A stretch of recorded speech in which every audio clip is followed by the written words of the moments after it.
أعوذ بالله من الشيطان الرجيم بسم الله الرحمن الرحيم. The following are examples of violations and mistakes which some people commit during their prayer. Saying the initial takbir while having one's back bent and therefore not standing upright. This is what some people do when they rush into the mosque while the imam is bowing down. They raise their hands and say takbir while their backs are bent so as not to miss the rak'ah. This is an incorrect way of initiating the prayer and could void it. You must say the takbir while standing with your back completely in the upright position.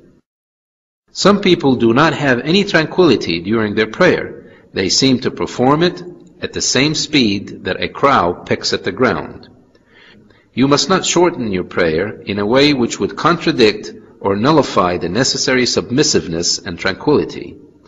Failing to maintain tranquility could result in rejection of the prayer by Allah. Indeed, it would be as if such a person did not pray at all. Because the Prophet ﷺ said to a man who prayed in this manner, what means, "Go and pray again because you did not pray." Some people say the initial takbir while standing alone in a row. The Prophet ﷺ said, what means, the prayer of one who prays alone in a row is not accepted.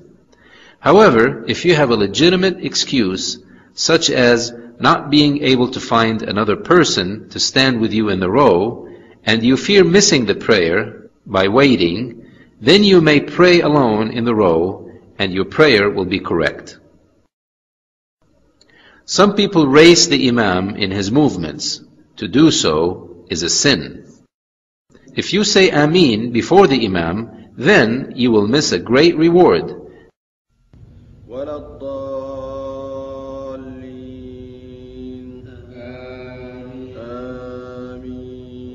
Because Allah forgives the previous sins for those who say Ameen at the same time as the angels.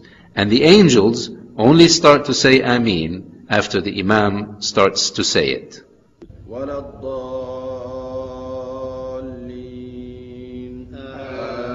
Some people do not recite correctly during their prayer. They neither move their lips nor their tongues while reciting Quran. This is not considered recitation. Rather, it is merely contemplating the verses of Quran in one's mind. Some people bow incorrectly, with their backs halfway between the upright and bowing positions. You must keep your back and head level throughout the ruku'. Some people do not prostrate on the 7 parts on which one must prostrate. For example, they may have their feet off the floor while in prostration, or place one foot upon another. Some people place their arms on the floor during prostration, thereby resembling a sitting dog. The Prophet ﷺ has forbidden placing the arms on the floor in such a manner. He would raise them off the floor with his arms spread away from his body to the extent that one could see his armpits.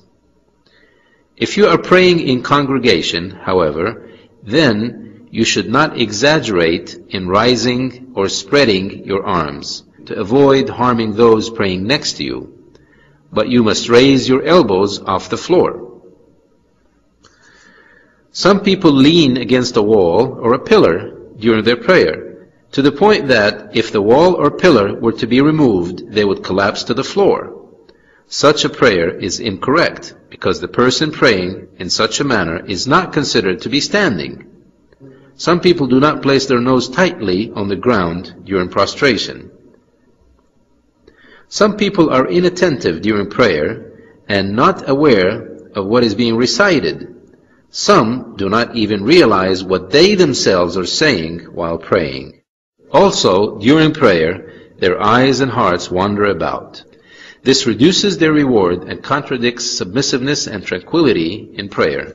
Dear Muslim brother and sister, there are a number of violations which people commit while praying which could nullify the prayer. Others entail sins or disliked acts prohibited by Allah.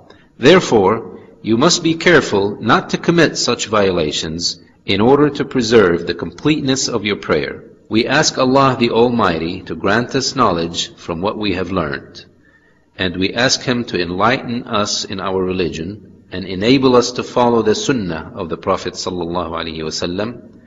We ask Him to accept our deeds and forgive our sins and shortcomings. وصلى الله وسلم على محمد وعلى آله وصحبه أجمعين.